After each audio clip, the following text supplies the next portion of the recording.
நீல நிறத் தொடர். முன்னுரை.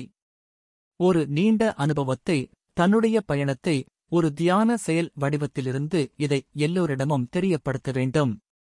இது காலத்தின் கட்டளை. காலத்தின் ஆணையை நிறைவேற்றவே இந்த புத்தகம். இந்த புத்தகத்தை படிக்கும் ஒவ்வொருத்தருக்கும் ஒவ்வொரு விதமான புரிதல்கள் ஏற்படும். அந்த புரிதல் உங்களுக்கு ஒரு அனுபவமாக மாறும். அந்த அனுபவம் ஒரு பயணமாகத் தொடரும். அந்த தொடர்வது பல இரகசியங்களை உங்களுக்குள்ளே ஒரு விவாதத்தை ஏற்படுத்தும். அந்த விவாதம் இந்த உலகம் உருவானதைப் பற்றி, அதை ஊடுருவி, அதற்கு உள்ளே நாமா, இல்லை அதற்கு வெளியிலே நாமா, அதை தெளிவுபடுத்த இந்த புத்தக எழுத்து தொடர்கள் உங்களுக்கு உதவியாக இருக்கும். உள்ளே செல்வோம். நாக சக்தி தொடர். நாகங்களைப் பற்றி விரிவான விளக்கங்களை அவ்வளவு சாமானியமாக எவராலும் எழுதிவிட முடியாது. தியானத்தில் ஒரு அனுபவத்தைப் பெற்றால் மட்டுமே நாகத்தைப் பற்றி கண்டறிய முடியும். எமக்கும் நாகத்துக்கும் ஒரு பெரிய தொடர்பு இருக்கிறது. அது தியானத்தால் கிடைக்கப்பட்டது. சதுரகிரி மலையடிவாரத்தில் ஒரு குகைக்குச் சென்று வர வாய்ப்புகள் எனக்கு கிடைத்தது. அந்த குகைக்குள்ளே ஒரு உயர்ந்த நாகம் இருப்பதை என்னால் உணர முடிந்தது.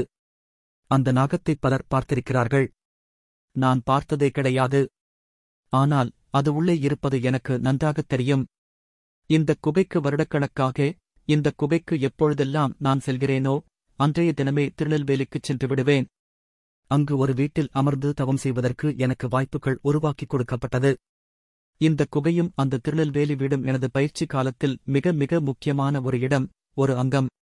இங்கே ஒரு அலைவரிசை இந்த குகையில் பெற்றுக்கொண்டு வேறொரு அலைவரிசையைப் பெறுவதற்கு திருநெல்வேலி வீட்டிலே தவம் செய்வேன். 2 விதமான அலைவரிசைகள் தொடர்ந்து எனக்கு கிடைக்கப்பட்டது. தியானத்தில் என்னுடைய சொந்த அனுபவத்திலிருந்துதான் கூறுகிறேன். ரிஷிகள், முனிவர்கள் இவர்கள் பெற்ற அனுபவத்தை எந்த சாமானிய மனிதனாலும் எந்த தியானத்தாலும் பெற முடியாது. ஓரளவு, மீண்டும் சொல்கிறேன், அந்த ரிஷிகள், முனிவர்கள் போன பாதையில் போவதற்கு வாய்ப்பு இந்த 2 இடத்திலிருந்தே எனக்கு வழங்கப்பட்டது. இந்த 2 இடத்திற்குப் போவதற்கு முன்பு இன்னும் 2 முக்கியமான இடம் இருக்கிறது.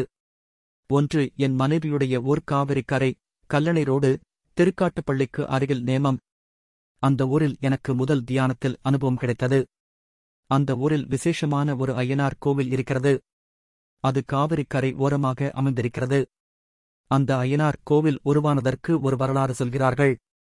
காவிரி ஆற்றில் இந்த கரையிலிருந்து அந்த கரைக்குப் போனால் படுகை என்ற ஒரு ஊர் இருக்கிறது.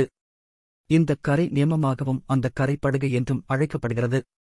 அதற்கு முழு பெயர் திருச்சினம்பூண்டி படுகை என்று அழைப்பார்கள். அங்கே வசிப்பவர்கள் எல்லா நிகழ்ச்சிகளுக்கும் விசேஷ நாட்களுக்கும் அந்த ஆற்றைக் கடந்தே செல்ல வேண்டும். எப்பொழுதும் ஆறு வற்றாமல் ஓடிக்கொண்டிருக்கின்ற காலம் அந்த காலம். தஞ்சையிலே 3 போகம் என்று சொல்வார்களல்லவா, அதற்கு பிரதானமாக இந்த நதியே காரணம். அப்படி 2 வம்சாவழியைச் சார்ந்தவர்கள் ஆற்றைக் கடக்கும் போது ஒரு பெட்டி ஆற்றிலே மிதந்து வந்திருக்கிறது. அந்த பெட்டியை எடுத்து உடைத்துப் பார்த்தால் அதற்குள் ஒரு நாகமும் ஒரு சிலையும் இருந்திருக்கிறது. அதை அந்த கரையில் வைத்து அந்த 2 வம்சாவழியைச் சார்ந்தவர்களும் அந்த குலத்தைச் சார்ந்தவர்களும் இன்று வழிபட்டு வருகிறார்கள். இவர்கள் குலம் விரிவடைந்தது போல் அந்த நாகக் குலமும் அந்தச் சிலையைப் பாதுகாத்து அங்கேயே வசித்து வருகிறது. ஒரு பெரும் கருநாகமாக இருக்கிறது. இது கதையல்ல, நிஜம். அந்தக் கோவில்களில்தான் என்னுடைய முதல் தியானம், அந்த நாகம் சுற்றும் பாதைகளில்தான் மையமாக என்னுடைய தியானம் தொடங்கப்பட்டது. ஒரே ஒரு முறை நான் தவத்தை மேற்கொள்ளும் போது ஒரு பெரிய கருநாகம் என் காலுக்கு அருகில் படுத்திருந்தது. கண் முழித்துப் பார்க்கும்போது அந்த நாகம் படுத்திருந்ததைப் பார்த்து நான் பதறிவிட்டேன். அன்றிலிருந்து இன்று வரை என்னுடைய அனுமதி இல்லாமல் எந்த நாகமும் என் அருகாமையில் வராது. இங்கிருந்து மிக முக்கியமாக கருதப்படுகிற மதுரையிலே திருப்பரங்குன்றம் மலை அருகாமையிலே நான் குடிபெயர்ந்தேன். நான் மட்டும் வசித்தேன். அருகாமையிலே இன்னொரு மலை இருக்கிறது, திருக்கூடல் மலை என்று பெயர். அங்குதான் இந்த தியானத்தில் ஒரு பெரும் மாற்றத்தையும் ஒரு பெரும் சக்தியையும் அறிவதற்கு வாய்ப்புகள் கிடைக்கப்பட்டது. அந்த ஆதிசேஷன் என்ற அந்த நாகத்தொடர் என்னை வழிநடத்திய மிக முக்கியமான இடம். அவ்வப்பொழுது எனக்குள்ளே அருணகிரி ஊடுருவி விடுவார். ஒரு ஆரஞ்சு நிற வேட்டி கட்டியவர். அவரை நான் பார்த்ததில்லை. அவர் என்னை வழிநடத்துவார். இந்த திருப்பரங்குன்றம் இடத்திலிருந்துதான் அந்த சதுரகிரி போவதற்கும் திருநெல்வேலி வீட்டிற்கு போவதற்கும் வாய்ப்புகள் உருவாக்கிக் கொடுக்கப்பட்டது. இந்த வளர்ச்சிக்குப் பிறகு, இந்த தியானம் பெரும் வடிவத்திற்குப் பிறகு என்னை அடுத்த அத்தியாயத்திற்கு பொதிகை மலை என்று அழைக்கப்படுகின்ற அந்த பாபநாச நதி, 2 நீர்வீழ்ச்சிகள் இருக்கிறது. மேலே கல்யாணி தீர்த்தம் சந்தனமாக பௌர்ணமி அமாவாசை வேளையில் இன்றும் பொழிந்து கொண்டிருக்கிறது. அது அருகாமையிலேயே அகத்தியர் நீர்வீழ்ச்சி என்று ஒன்று இருக்கிறது. இங்கும் உயர்ந்த சக்திகளாக இருக்கக்கூடியது நாகங்களாகவே இருக்கிறது. தொடர்ந்து காலை மாலை தனித்தனியாக பல்வேறுபட்ட நாட்களில் இந்த இடங்களில் நாகங்கள் மூலமாக தியானத்தில் நான் மாற்றத்தை சந்தித்திருக்கிறேன். அந்த நாகத்தினுடைய அலைவரிசையிலேயே பெரும் மாற்றத்தை உடல் ரீதியாக பருவமாற்றம் அடைந்திருக்கின்றேன். அந்த வளர்ச்சியினுடைய தொடர்ச்சிதான் என்னை முக்கடலில் கன்னியாகுமரியில் ஒரு பெரும் பயணத்தை மேற்கொள்ள வைத்தது. அங்குத் தொடர்ந்து நான் செல்வது ஒரு பெண் சக்தி பாவாடை சட்டை அணிந்திருப்பது போன்று நான் காட்சியாகப் பார்க்கவில்லை. அவர்கள் வழிநடத்துவதை நான் உணர்ந்திருக்கிறேன். விவேகானந்தருக்கும் எனக்கும் ஒரு பெரும் தொடர்பு இருப்பதையும் நான் உணர்ந்திருக்கிறேன். இன்னும் சொல்லப்போனால் விவேகானந்தரிடமிருந்து அவர் எதைப் பூர்த்தி செய்யாமல் விட்டிருந்தாரோ அதையும், எதைப் பூர்த்தி செய்ய வேண்டுமென்று விருப்பப்பட்டிருந்தாரோ அதையும் செய்யப்பட வேண்டுமென்று, நீங்கள் செய்து கொடுக்க வேண்டுமென்று அவருடைய அலைவரிசையிலிருந்து என்னுடைய அலைவரிசைக்கு கிடைக்கப்பட்டது. அதனுடைய வெளிப்பாடுதான் பல நாட்களாக அமெரிக்காவிற்கு நாம் செல்ல வேண்டுமென்று நம்மை ஊடுருவி ஒரு செல் என்று தொடர்ந்து அந்த அலைவரிசைகள் வந்து கொண்டே இருக்கிறது. அநேகமாக ஆதிசேஷனுடைய அனுமதியினால், விவேகானந்தருடைய சில வேலையினால் இந்த ஆண்டு நாம் அமெரிக்காவிற்கு செல்வோம். இது எந்த விதத்திலும் என்னுடைய விருப்பமல்ல. நான் பல நாள் கேட்கிறேன் தியானத்தில்.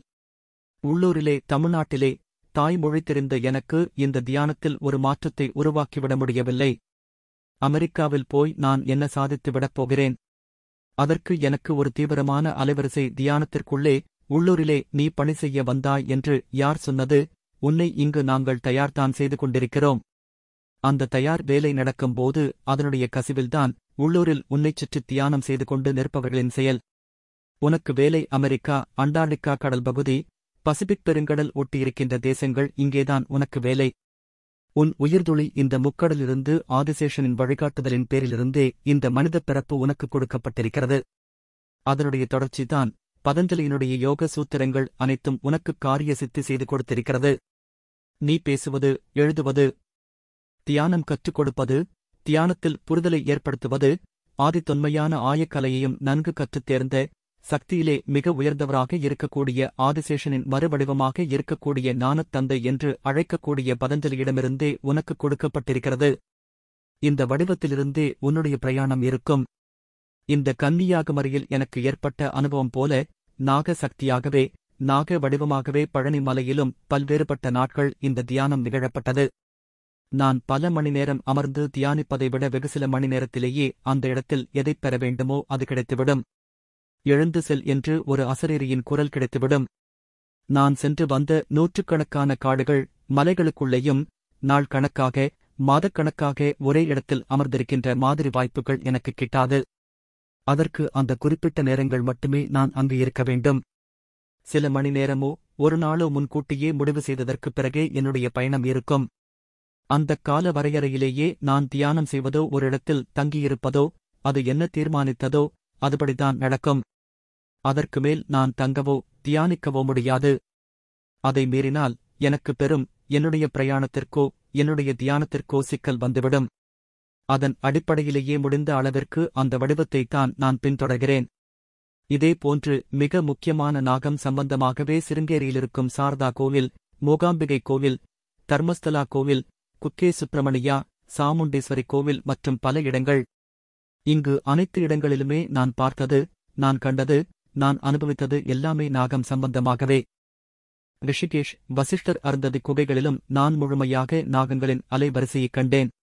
அது எப்படி இருந்தது என்றால், அந்த இடத்திற்கு நான் செல்லும்போது அந்த இடத்தை பிரதானமாக யார் தவத்தில் அதிகம் பயன்படுத்தியிருக்கிறார்கள் என்பதை அந்த அலைவரிசை காட்டப்படும்.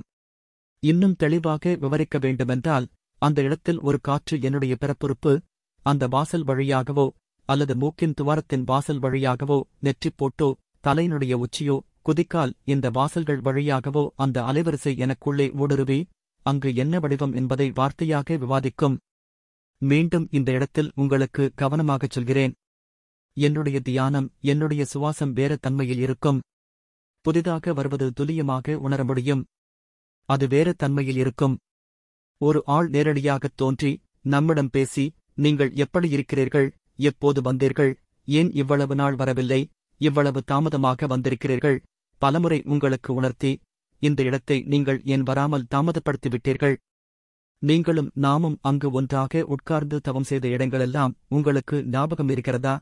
அவ்வளவு துல்லியமாக, நம்பகத்தன்மையோடு அப்படி ஒரு கலந்துரையாடல் நடந்திருக்கிறது. அதேபோலதான் உத்தரகாண்டில் இருக்கிற மகாவதார் பாபாவினுடைய குகை. அங்கு செல்லும்போது அவர் எனக்கு ஒரு பெரிய காற்று வடிவத்தில் சில செயல் வடிவத்தை உணர்த்தினார். லாகிரியோ, யுக்தேஸ்வர் கிரியோ, யோகானந்தரோ இன்னும் பலரோ மகாவதார் பாபாவை பார்த்தது, அவருடைய தோற்றம், அவரைப் பற்றி கூறியிருக்கிறார்கள் அல்லவா? அதுபோன்று நாம் பார்க்கவில்லை. எமக்கு காற்று வடிவமாகவே ஒரு பெரும் அலைவரிசையாகவே நாம் என்ன செய்ய வேண்டும் என்பதை, எப்படி அடுத்த பணி செய்ய வேண்டுமென்பதையும் ஒரு கலந்துரையாடல் நடந்தது. அதில் 9 தலை கொண்ட நாகங்கள். அந்த வடிவத்தில் நீங்கள் தியானத்தில் ஒரு அனுபவத்தைப் பெற வேண்டும். அது சம்பந்தமான சில வேலைகள் உங்களுக்கு நடக்கும். இந்த குகைக்கு நீங்கள் இனி வர வேண்டாம். இந்த குகைக்கு நானும் வருவதை நிறுத்திக் கொள்வேன். இந்த குகையுடைய பணி முடிவடைந்துவிட்டது. இனிவரும் காலங்களில் எம் செயல்பாடு அந்த குகையில் இருக்காது. அப்படியென்று அங்கு ஒரு செயல் வடிவமாக நிகழ்த்தப்பட்டது. அதே வடிவத்தில் கோரப்பூரிலும் நமக்கு ஒரு பணி நிகழ்ந்தது. தமிழ்நாட்டில் கோரக்கருக்கென்று சில இடங்கள் இருக்கிறது. வேறு பெயர் கொண்டு சில இடங்கள் இயங்குகிறது. ஆனால் அங்கே கோரக்கர் தான் இருக்கிறார். கோரக்கர் நாம் நாக வடிவத்தில் மட்டுமே கண்டிருக்கிறோம். அவர் நமக்கு ரொம்ப ரொம்ப நெருக்கமானவர். எவ்வளவு நெருக்கம் என்றால் ரொம்ப நெருக்கமானவர். அதேபோல அந்த இடத்தில் கோரப்பூரில் தீவிரமான அலைவரிசை இருக்கிறது. என்னையெல்லாம் விட்டால் அங்கேயே பிறந்த மேனியோடு தீவிரமாக அந்த அலைவரிசையாகவே அங்கேயே சுற்றிக் கொண்டிருப்பேன். அதனால்தான் என்னை சில நிமிடங்களிலேயே வெளியேற்றப்பட்டது கோரப்பூரை விட்டு. அதேபோல இந்த கோரக்கருக்கு மிக முக்கியமான இடமும் ஒரு தீவிரமான நாக சக்தி கொண்ட இடமும் என்னுடைய சொந்த வீடு மாதிரியும் இருக்கக்கூடிய இடம்தான் அந்த தேனிக்கு அருகாமையில் இருக்கின்ற தேவதானப்பட்டி மூங்கில்லை காமாட்சி என்று அழைக்கப்படுகின்ற கோவில். தீவிரமான நாக சக்தி இருக்கின்ற இடம். எனக்கு நிறைய உதவிகள் புரிந்த இடம். அதேபோன்று திருநெல்வேலி மாவட்டத்தில் விஜயாவதி என்னும் இடத்தில் விஸ்வாமித்திரர் தவம் மேற்கொண்ட இடம் என்று ஒரு கோவில் இருக்கிறது. நான் விஸ்வாமித்திரரையும் நாகமாகத்தான் பார்த்தேன். அவருடைய நாக அலைவரிசையே நாம் நாகமாகத்தான் பணி செய்கிறோம், நாம் நாகமாகத்தான் இங்கு வாழ்ந்தோம் என்று விஸ்வாமித்திரரின் அலைவரிசையே நம்மிடம் கூறியது. எல்லா தீவிரமான நாக சக்திகளின் செயல் வடிவத்தை நம்மால் கூற முடிகிறது. அதேபோன்று அறியாத நிறைய மனிதர்கள் இந்த நாகக்கல், நாக மணி என்று ஒன்றை கையில் வைத்துக்கொண்டு வெகு சிலர் சுற்றித் திரிகிறார்கள். அவர்களுக்கு நான் சொல்வதெல்லாம் ஒன்றுதான். அந்த நாகக்கல் ஒரு மனிதர் கையில் கிடைக்காது. அப்படி கிடைத்தால் அது உயிர் சக்தி. அந்த கணமே அந்த கல்லை விட்டு வெளியேறிவிடும். சாதாரண மனிதனின் கை, அவனுடைய சுவாசம் அந்த கல்லில் படக்கூடாது. அதனுடைய பொலிவை அதுவே மறைத்துக் கொள்ளும். இதை அறியாமல் இதை விற்று கோடீஸ்வரனாகிவிடலாமோ, இதை வைத்து பெரிய சாமியாராகிவிடலாமோ, பெரிய சக்தியைப் பெற்றுவிடலாமோ என்று மனிதன் பகல் கனவு கண்டு கொண்டிருக்கிறான். அவனுக்கு கிடைக்கப் போவது சாபமும் பாவமும் தான். இதைப் படிப்பவர்கள் உங்களிடம் அப்படி யாராவது ஒரு கல்லை எடுத்துக்கொண்டு வந்து உங்களிடம் காட்டினால் முன்னெச்சரிக்கையாக இருங்கள். பதஞ்சலியின் சாபத்திற்கு ஆளாகாதீர்கள். ஒரு அணுவைக் கூட பதஞ்சலி அனுமதி இல்லாமல் அசைக்க முடியாது. அதேபோன்று தியான வகுப்புகளில் நிறைய மனிதர்களைக் கண்டிருக்கிறேன். எனக்கு பதஞ்சலி உணர்த்தியிருக்கிறார். இவர்கள் தியானம் பண்ண வரவில்லை. நாகக் கல்லைத் திருட வந்தவர்கள். உன் தியானத்தைத் திருட வந்தவர்கள். தியானம் என்ற போர்வையில் 6 மாதத்திற்கு ஒரு முறை குருவை மாற்றி சுற்றித் திரியும் கூட்டம். இது எல்லாம் பதஞ்சலியால் சாபம் பெற்ற இச்சாதாரி நாகங்கள் என்று சொல்லக்கூடிய வகையைச் சார்ந்தது. இவைகளிடம் கவனமாக நீ இருக்க வேண்டும். இல்லையென்றால் பிற மாணவர்களையும் தன்னுடைய நச்சுத்தன்மை கொண்ட விஷத்தை பரப்பிவிடுவார்கள். அவர்களிடம் தனிப்பட்ட முறையில் போய் நீங்கள் என்ன செய்கிறீர்கள் என்று கேட்டால், நான் இந்த உலகத்திற்கு நன்மை செய்ய வந்தேன், நன்மை செய்து கொண்டுதான் இருக்கிறேன் என்று சொல்வார்கள். தான் என்ன செய்கிறோம் என்று அதுகளுக்கே தெரியாது. நாம் சபிக்கப்பட்டிருக்கிறோம், எதிரிலே இருப்பவர் நம் குருநாதர், அது கூடத் தெரியாமல் அவர்கள் செய்யும் வேலையைச் செய்து கொண்டே இருப்பார்கள். சில காலங்கள் மனித வடிவத்திலிருக்கும் சில இச்சாதாரி நாகங்களை அப்படியே விட்டுவிட வேண்டும். ஆண் தோற்றத்திலும் இருப்பார்கள், பெண் தோற்றத்திலும் இருப்பார்கள். அந்த இச்சாதாரி நாகங்களிலேயே உயர்ந்த சாபம் பெறாத நாகங்களும் இருக்கிறது. அந்த நாகங்கள்தான் இச்சாசக்தி, கிரியாசக்தி என்ற அந்த வடிவத்தைப் பெற்று பதஞ்சலியின் அருளால் தெய்வீக நிலையை அடைகிறது. இது ரொம்ப முக்கியமாக தியானம் மேற்கொள்பவர்கள் பார்த்துக் கொள்ள வேண்டும். நிறைய ஆசிரமங்களில் இந்த நாக சிலையை பிரதிஷ்டை செய்வது, இந்த உயிரோடு இருக்கக்கூடிய நாகங்களை பிடித்துக் கொண்டு விளையாடுவது, பதஞ்சலி அனுமதி இல்லாமல் நிறைய இடங்களில் சாபத்தைப் பெற்றவர்கள் இதைச் செய்து கொண்டு வருகிறார்கள். ஒரு நாகம் என்றால் ஆதிசேஷன் பதஞ்சலி இரண்டும் ஒரு வடிவம்.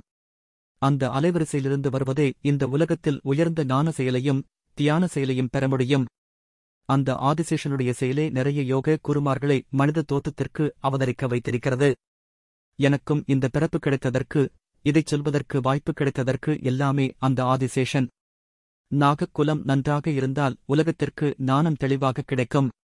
இந்த வான் வெளியில் மாற்றம் நாகக்குலத்தில் ஏற்பட்டிருக்கிறது. எப்பொழுதெல்லாம் நாகக்குலத்தில் நல்ல மாற்றம் ஏற்படுகிறதோ உலகத்தில் ஞானம் பெருகும். எப்பொழுதெல்லாம் நாகக்குலத்தில் இடையூறு ஏற்படுகிறதோ அப்பொழுது ஒரு ஞானவானே தீமைக்குரியவனாக மாறி உலகத்திற்கு கேடு விளைவிப்பான். இந்த காலம் நல்ல காலம். தவறு செய்தவர்களைக் கூட மன்னிக்கக்கூடிய காலம். எல்லாம் சேஷனே.